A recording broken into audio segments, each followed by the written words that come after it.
retomamos la temática que estábamos desarrollando previo a la pausa. Dentro de esto, ya les decía, la conversión de Santa Clara de Asís, ya con los 6 años que pasa Francisco de Asís ya en su secuela Christi, esa decisión que él tomó, como aquí les pongo en la guía positiva, desconcertó a toda la ciudad de Asís y a sus alrededores, a la iglesia. Entonces, claro, muchos comenzaron a reflexionar, a preguntarse, ¿y quién es él? Es más, ¿quiénes son estos locos? Recuerden que los llamaban a los primeros 2 seguidores de San Francisco de Asís. Y obviamente también la joven Clara, Santa Clara de Asís, empieza a preguntarse, es más, a preguntar por Francisco de Asís, a acercarse a Francisco de Asís. Y ahí, entre sus encuentros, su oración, sus conversaciones que tenían, ahí, como les menciono acá, se dejó implicar por su celo a Cristo. Y es más, aquí es donde se deja instruir por San Francisco de Asís. Por ello es que aquí sí, como les menciono, es muy importante tener en cuenta esta perspectiva. Y es en San Damián, concretamente, donde se da todo el tema de la conversión de Santa Clara. Entonces San Francisco y sus compañeros para Santa Clara ya son su familia. Sí, Santa Clara ya tiene una nueva familia. Y ahí es donde le llegarán también hermanas a ella, Santa Clara de lejos.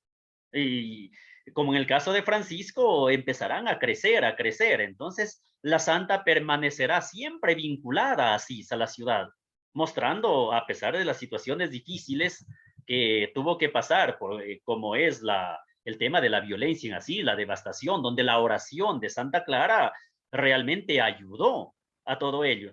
En la leyenda de Santa Clara, en el número 23, menciona clarísimo, dice, hijas carísimas, dice la santa, recibimos a diario muchos bienes de esta ciudad, se refiere a Asís.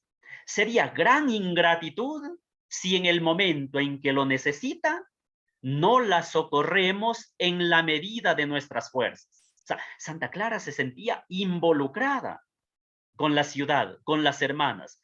Lo que quiero aquí mencionarles no es que ella está pensando solamente para sí, para las hermanas, para salvaguardar su vida, etcétera, etcétera. No, piensa en la ciudad, piensa en los demás. Sí, entonces aquí es donde la fraternidad, por ejemplo, recuerden, San Damián contempla con afecto conyugal en la escuela de Jesús Eucaristía. Esto es muy, muy bonito. Por eso es que se llama, aquí les he puesto el título les pongo de conversión de amor. Y claro que sí, el significado profundo de conversión para Santa Clara es esto, es una conversión al amor. Ella ya no llevará nunca los vestidos refinados de la nobleza de Asís, sino la elegancia de un alma que se entrega totalmente a la alabanza de Dios. En el empeño y en ese espacio, les menciono ahí del monasterio de San Damián, ahí es donde contempla con afecto conyugal, les escribo ahí, en la escuela de Jesús Eucaristía. Sí, ahí se va a ir desarrollando día tras día los rasgos de una fraternidad regulada por el amor de Dios y por la oración, por la solicitud y por el servicio.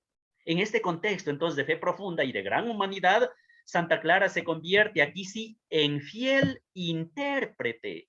Sí, se convierte en fiel intérprete de San Francisco. ¿Sí? Mejor dicho, no de San Francisco, sino del ideal franciscano, no solo de San Francisco.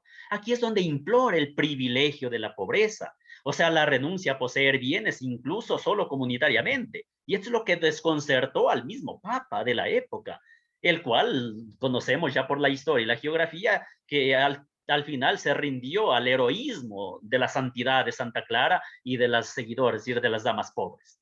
Entonces, Francisco de Asís y Santa Clara de Asís realmente son aquellos que desbordan por el amor de Dios, desbordan por el Evangelio, desbordan por la iglesia. Entonces, sí, aquí, y esto lo digo de corazón en esta diapositiva, la última flechita, Santa Clara y las hermanas clarisas siguen mostrando diariamente al mundo y a la iglesia la belleza y fecundidad de la vida contemplativa, es decir, de la entrega y del amor a Dios, del amor a la iglesia. Por eso es que aquí yo les pongo Francisco y Clara de Asís, este título, pero son efectivamente ellos esta historia de Santa Clara junto a la de San Francisco es una invitación a seguir reflexionando sobre el sentido de la existencia y buscar en Dios el secreto de la verdadera alegría. Recuerden, la alegría que se le encuentra solo en Dios. Y es una prueba concreta de quien cumple la voluntad del Señor y confía en Él. No solo no pierde nada, sino que encuentra el verdadero tesoro que da sentido a todo. Entonces Santa Clara y las hermanas de verdad siguen mostrando eso al mundo, siguen mostrando de manera heroica, de manera profunda, de manera profunda. Entonces Francisco, desde este punto de vista, es donde se dice que profetiza el camino de su nueva hija espiritual. Francisco ya, antes incluso de tener hermanos, él ya profetiza que va a venir una nueva integrante, una hija espiritual, una mujer concretamente, y más mujeres. Y entonces, claro, aquellos grandes ojos, les pongo ahí de Cristo, hablo de Cristo de San Damián, que un día fascinaron a San Francisco de Asís, ahí es donde Santa Clara, qué lindo, esto me encanta, ahí es donde Santa Clara, esos mismos ojos se transformaron en el espejo de él. Es lo que les pongo ahí, entre comillas, en el espejo. Por eso es que en los años en que se encontraba con Francisco, fueron varios años, ahí aprendió de él el camino de Dios.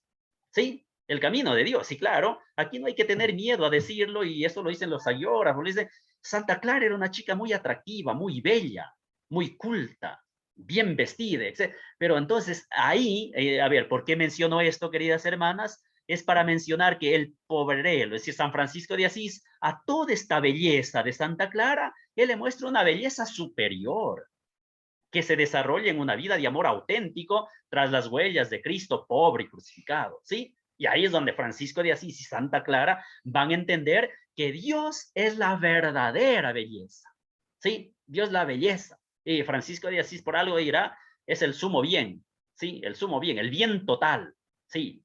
La belleza. Entonces San Francisco y sus compañeros les decía, ya son su familia, les decía. Y pronto van a llegar más hermanas desde lejos para el camino que emprende Santa Clara de Asís. Aquí es donde ya vamos a ir de lleno a este tema, que por eso les decía, es una gran introducción a la historia y a la regla. Entonces, veamos brevísimamente el surgimiento de las reglas. No solamente hay una regla, hay varias reglas, y sobre todo, cuál es el significado para la vida consagrada, es decir, para la época en la que se vivió. Entonces, aquí, en este surgimiento de las reglas y este significado para la vida consagrada, es de suma importancia la orden del Cluny, que se llama Cluniacense, ¿sí? La orden Cluniacense había servido de soporte, lo que ahí les pongo, para la reforma gregoriana que se da a mediados del siglo XI. Siglo XI. Sí, estamos en el siglo XI. Santa Clara, recordemos que es siglo XII-XIII. Por eso, ya en el siglo XI se da la reforma gregoriana con la orden del Cluny, Cluniacense. Y es a principios del siglo XII que el monacato femenino, al igual que el masculino, realmente tuvieron un gran vigor. O sea, un vigor maravilloso, les pongo ahí, con sus innumerables y grandes monasterios que están esparcidos y hasta el día de hoy se conservan en toda Europa. Sin embargo, esa reforma gregoriana se había eclipsado ya con el primer cuarto del siglo XII, es decir, del siglo XI al siglo XII, ya se pasaron por muchos reformadores a ser reformandos. Entonces, aquí en esta época, en el siglo XII, hay que decirlo y con toda claridad, que hubo una relajación tan elocuente en el testimonio de vida. Hubo una relajación terrible. Entre otros, por ejemplo, Ivo de Chartres y San Bernardo de Claraval son estos grandes autores que nos indican esta situación del monacato. Por eso, en torno al 1200, la decadencia del monacato benedictino en general, las palabras de los históricos son fuertes. Dice, la decadencia del monacato benedictino en general era realmente abrumadora. Ese término así lo utilizan. Era abrumadora la decadencia. Y el femenino, en cambio el monacato femenino, se encontraba todavía en un estado más lamentable, mencionan los historiadores. ¿Y cuáles son esas causas? Ahí ustedes ya pueden ver en la diapositiva cuáles son las causas de ese deterioro, de esa de esa decadencia del monacato benedictino en general, pero también del monacato femenino. Y las causas, entre otras, porque no son las únicas, Entre otras es la mala situación económica que conllevaba con frecuencia la necesidad de cada monja viviera por su cuenta. Es que había necesidades económicas. Entonces cada monja tenía que vivir con su cuenta, es decir, no había cómo sobrellevar, era una carga terrible.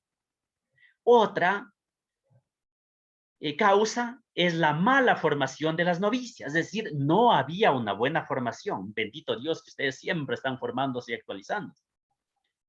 Otra causa, una tercera, es que las hijas de familias nobles buscaban en el claustro un modo de seguir llevando una vida mundana más que la propia santificación. O sea, esto sí hay que decir, como digo, los grandes entendidos en este ámbito, estas son las causas de decadencia del monacato femenino. ¿Sí? Entonces, recuerden que las hijas de las grandes familias nobles entraban al monasterio, al claustro, y claro, pero allí, como eran hijas llevaban una vida igual así, con todo ese sentido. Entonces, como ahí les digo, más que la santificación, buscaban siempre seguir la vida mundana, solo que ya no en la familia, sino en el monasterio. Y claro, ¿cuál es la consecuencia lógica de esto? La caída de la clausura. ¿Por qué? Porque iban estas hijas allí, entonces, claro, iban las familias a visitarles, entonces ya no había una clausura, ya no había una interiorización, ya no había, en definitiva, un verdadero monacato, con toda la normativa y el estilo de vida que ello implica.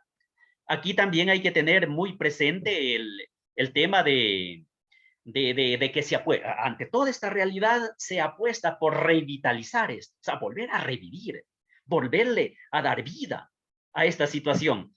En este punto, los obispos gregorianos ya de los siglos XI-XII, que les acababa de ver de la decadencia, ya apostaron en cambio por revitalizar esto. ¿Y cómo lo lograron o lo impulsaron? Es a través de los canónigos regulares, con preferencia a los monjes. Por hallarse estos los monjes más lejos de la vida urbana y por sus tradicionales enfrentamientos con los obispos a causa de la exención, es decir, sin tratar por ello de suprimir a los canónigos seculares que también habían, que se inspiraban en una normativa de la época carolingia. Los gregorianos tratan de potenciar los cabildos regulares que se inspiraban aquí en la regla de San Agustín, donde se preveía la vida en común, la renuncia a la propiedad privada por parte de cada canónigo, aparte la permanencia en el claustro. Entonces, a este género de vida se le llamaba primitive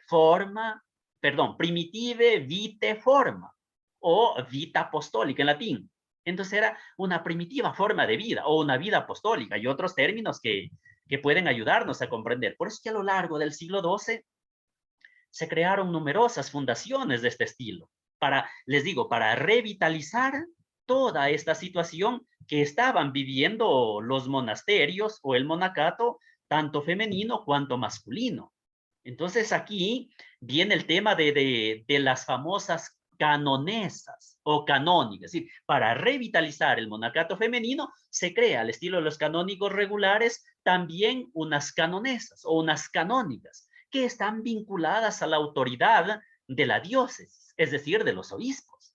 Y aquí, entre otras cosas, brevísimamente, aquí les menciono, surgen lo que se denomina y se conoce normalmente la familia más importante dentro de la familia monacal, los cistercienses, y el cister, sí, que es de viejo tronco benedictino, los cistercienses, que esta reforma iniciada en el año 1098 se formalizó sobre todo en los tiempos del tercer abad Esteban Harlin, se llama, en 1109 a 1134, de tal manera que los cistercienses representaron el movimiento monacal más actualizado en relación al al concilio cuarto lateranense del año 1215. Es para, le repito, para revitalizar, para recuperar el monacato. Y es con esto que el Papa Inocencio III acomete la famosa reforma de la Iglesia, dictando el cuerpo de las normas más sustancioso de todo el medioevo en estas líneas.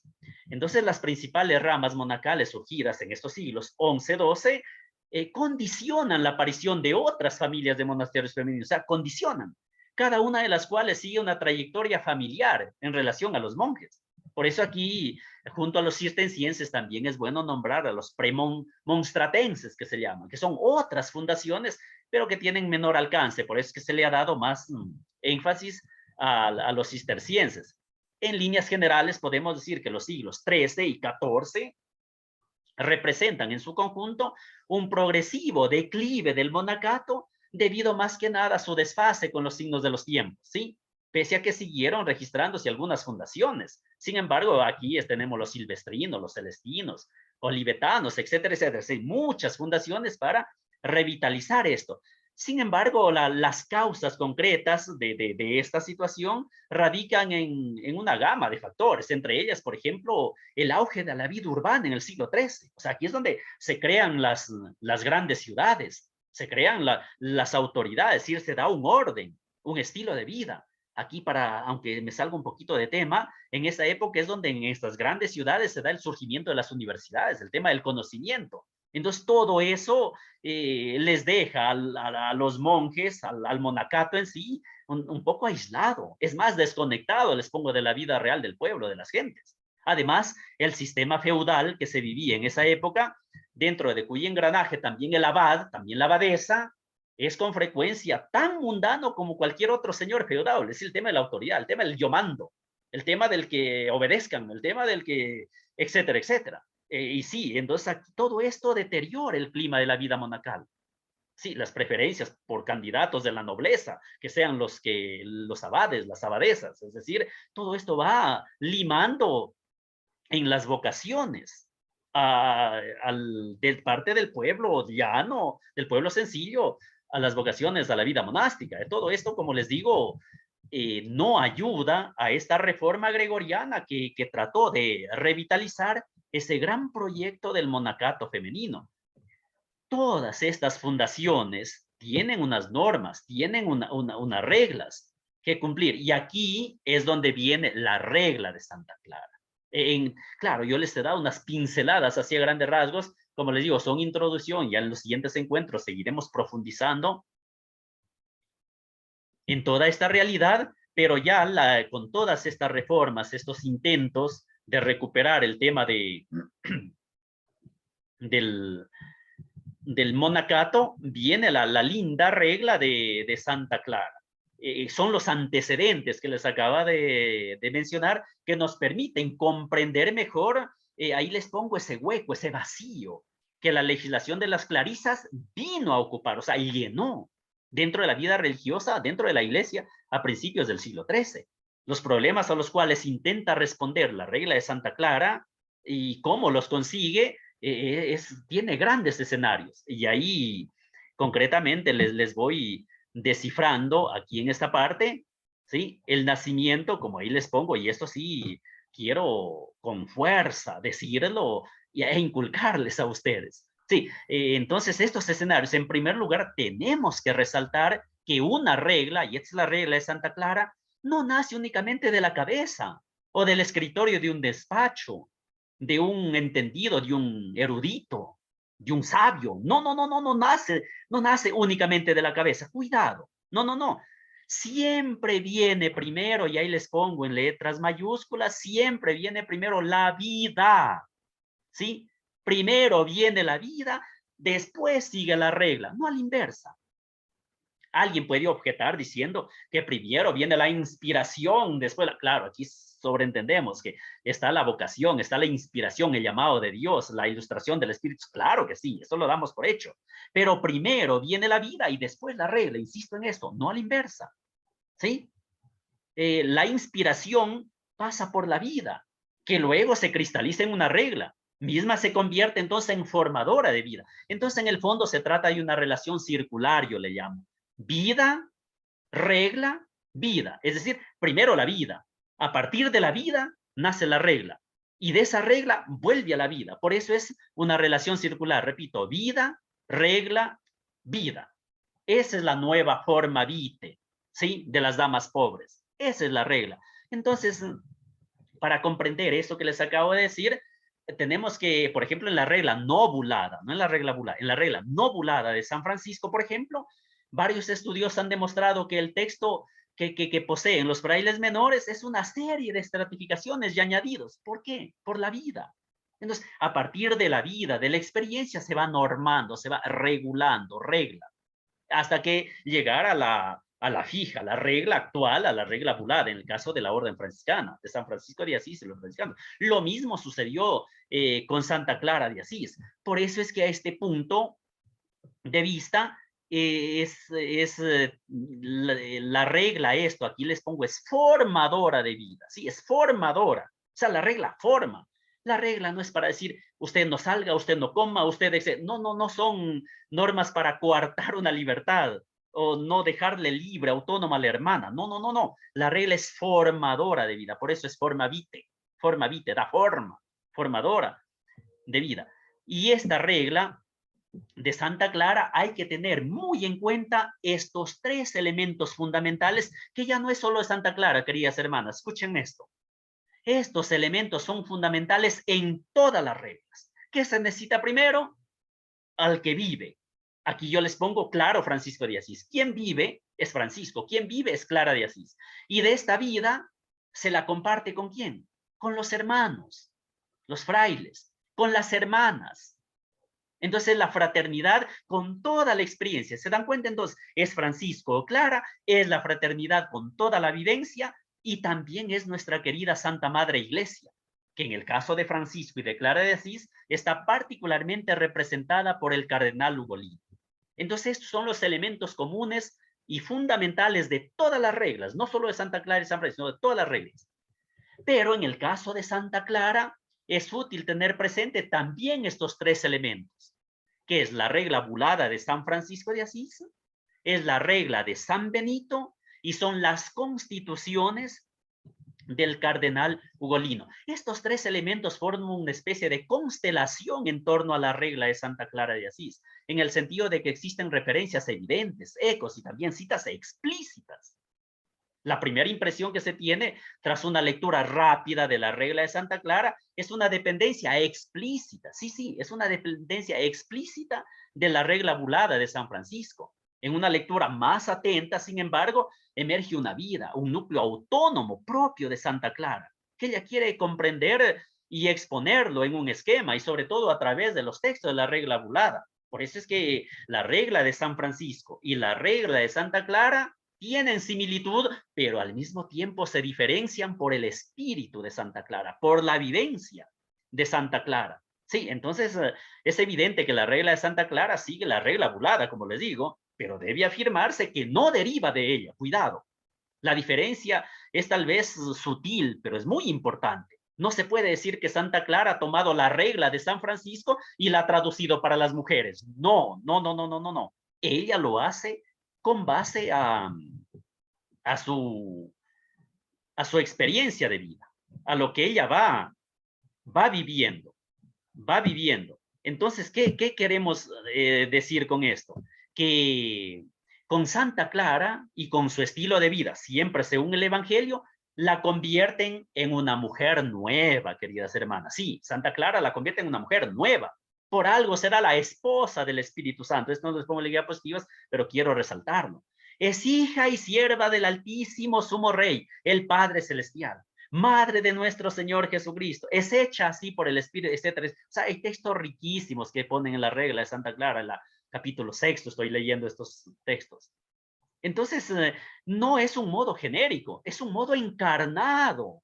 Sí, está encarnando aquí la palabra de Dios en forma escrita. Este encarnar la palabra del Evangelio la hace portador espiritual del Hijo de Dios, dice en la tercera carta de Clara, el número 24-25, haciendo descender al Espíritu del Señor en el alma, exactamente como lo hizo la Virgen María, es lo que Clara de Asís hace. Y con esto entro y ya voy finalizando, por eso respiren, queridas hermanitas, ya vamos a terminar, me van a decir. Entro a los elementos históricos, ¿sí? Como les digo, estoy haciendo esto, ojalá puedan ver este video después, ¿no? Ustedes, ¿no? Quienes no han asistido, para que se entienda los escritos de Santa Clara II, que se llama esta materia, que es la historia y la regla de Santa Clara de Asís.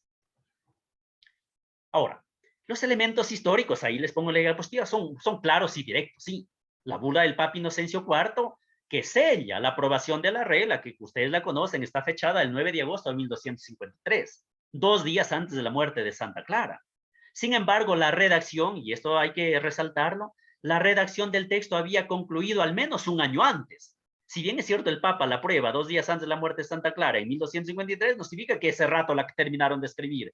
Por eso, hermanita, yo les decía, ténganme presente que es primero la vida, luego se plasma en la regla y luego se la vuelve a vivir. Entonces, ahí es donde trato de decirles que esa redacción del texto, ya redacción por escrito como vida desde la conversión, pero como redacción del texto, al menos un año antes, porque la bula del cardenal Reinaldo es un cardenal muy particular, o sea, de primera mano para la regla de Santa Clara. Él nos da una primera confirmación de la fecha del 16 de septiembre de 1252.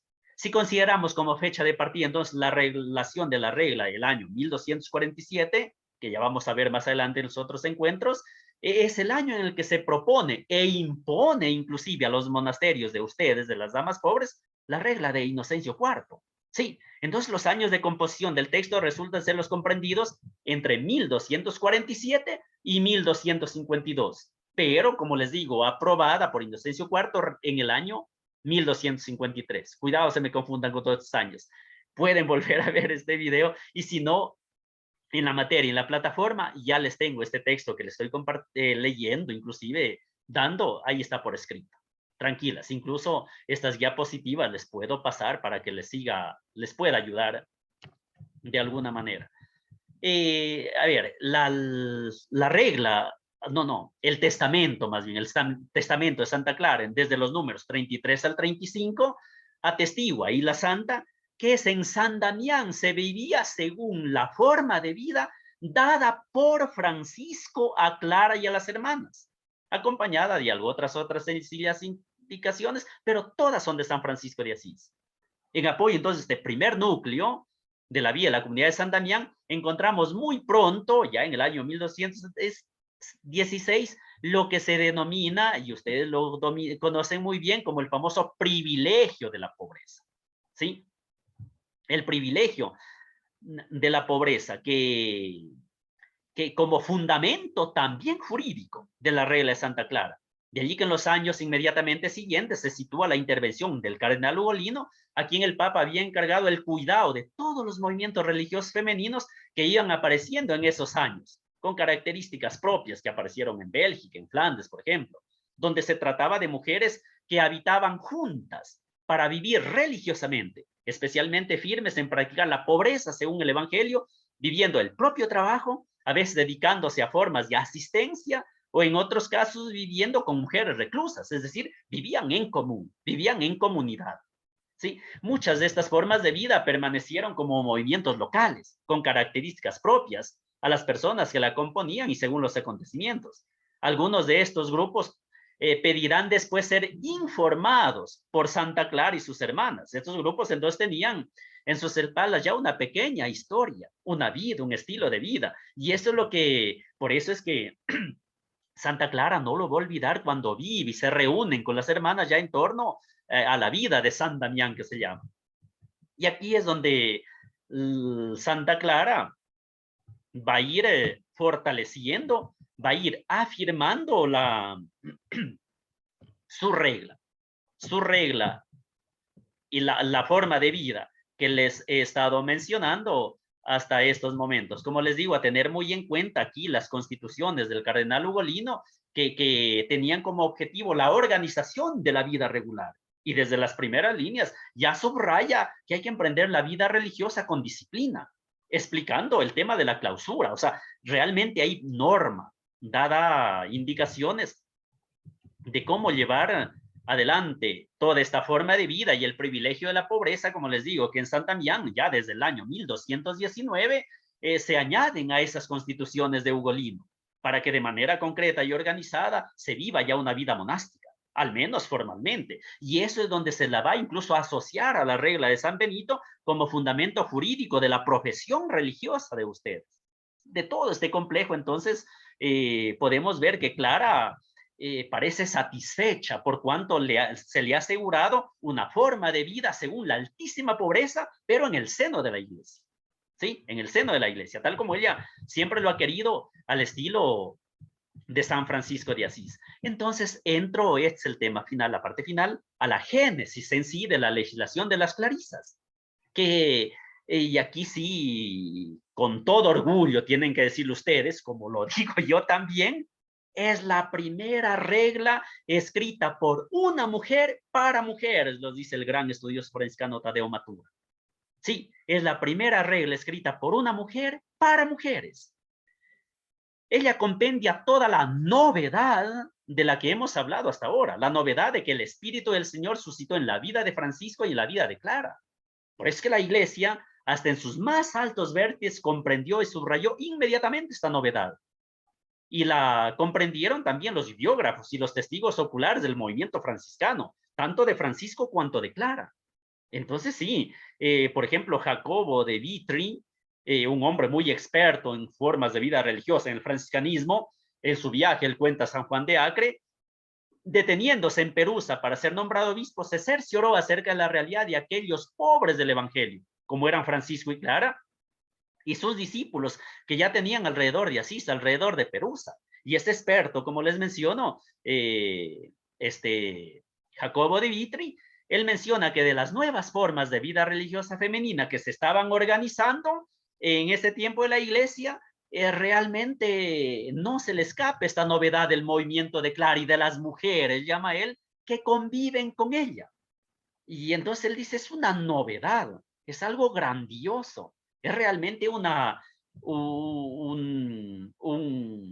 acierto de la escucha del Espíritu Santo para la renovación de la iglesia, porque estas mujeres, las hermanas pobres, realmente viven según el Evangelio, viven y siguen a Cristo y siguen el estilo del ideal franciscano. Entonces la legislación medieval de las clarisas, y ahí les voy, y este es, por eso les digo, se dan cuenta, ya no hay más diapositivas, esta es la última, aleluya, ¿sí? ¿Ya? Entonces, la legislación medieval, decía las clarisas, tal como hoy nos es conocida a nosotros, se fue estructurando paulatinamente, sucesivamente, a base de los siguientes estratos, porque son estratos. De todo esto se va configurando la regla de Santa Clara, ¿sí? Que son los siguientes. Aquí los presento de manera cronológica. Entonces, ahí están del 1 al son 11, ¿sí? La regla benedictina, el privilegio de la pobreza, es en latín, privilegium paupertatis, es el privilegio de la pobreza, Inocencio III, del 16 de julio de 1216, las observaciones primitivas del protomonasterio de San Damián, hay unas observaciones que se dan de cómo vivir en común, la forma vitae que les decía, sí, la forma de vida. Recuerden que la regla es formadora. Entonces, la forma vitae de San Francisco, la regla del cardenal Ugolino, conocida como regla ugoliniana, de 1218-1219. Nuevamente tenemos el privilegio de la pobreza, que en este caso lo confiere o lo vuelve a aprobar o a darle su visto bueno el Papa Gregorio IX, Gregorio IX, el 17 de septiembre de 1128. Tenemos la regla de Inocencio IV, que se llama la regla inocenciana de 1247, hasta que llegamos a la regla por excelencia, como les decía, escrita por una mujer para mujeres, que es la regla de nuestra Madre Santa Clara, ¿sí? De 1253. Y hay que agregarle a estos textos jurídicos el testamento de ella, de la Santa, la regla también de la Beata Isabel de Longchamp y la regla del Papa Urbano, es decir, la regla urbaniana del 18 de octubre de 1200, como ahí les pongo, ahí está el año, 1260. Entonces se dan cuenta, todos estos son los elementos con los cuales se fue dándose esa génesis de la regla urbaniana. De tal manera que ahí ustedes tienen el, el texto, tienen las indicaciones para que sigan profundizando en esta temática. Hasta aquí entonces el tema 1 de esta unidad número 1. Profe, pero luego tiene la bondad de enviarnos la grabación para Sí, claro sacar que la sí. tarea. Sí, cómo no. Yo les comparto estas dos partes, ¿sí? De esta grabación de la clase. Lo que les acabé de decir íntegramente está en el texto, ya en la plataforma, ya está listo. Si quien ha entrado a la plataforma, ahí ve este texto de manera íntegra. Yo les he hecho aquí unas diapositivas como resumen y también ahí está la tarea. Uy, la hermanita veo que está impreso. Dios mío. Qué maravilla. Sí. Y ahí está en la misma plataforma ya las indicaciones de una tarea.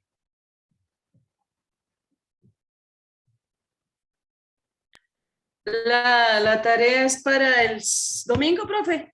Sí. O sea, hasta el Tenemos domingo. clase hasta el domingo, hasta las 11:59 de la noche. O les voy a agregar hasta el lunes, debido a que los martes vamos a tener. Entonces pueden hacerlo hasta el lunes. Está muy corto el tiempo. Gracias, sí, sí, sí, Es que es me por parece semana, bien. querida hermanita. Y ustedes son llenas del Espíritu Santo y sobre todo ustedes dominan esto, porque es la vida de ustedes. En dado caso, puede ser hasta los martes el plazo. Sí. Las tareas hasta el martes, hasta medianoche el plazo, pues en dado el caso depende del tema, ¿no? Yo no tengo ningún inconveniente en aquello. Solo que a mí me preocupa si les dejo hasta el martes, de pronto el martes se me ponen a hacer. En cambio, si les dejo hasta ahora el domingo, yo sé que el domingo, a como sea, me la van a entregar. Nada, no, yo confío en ustedes. Como les digo, yo no tengo ningún problema. No, si quieren hasta el martes, con gusto, hasta el martes. Sí, porque todos los profes nos han dado hasta el martes.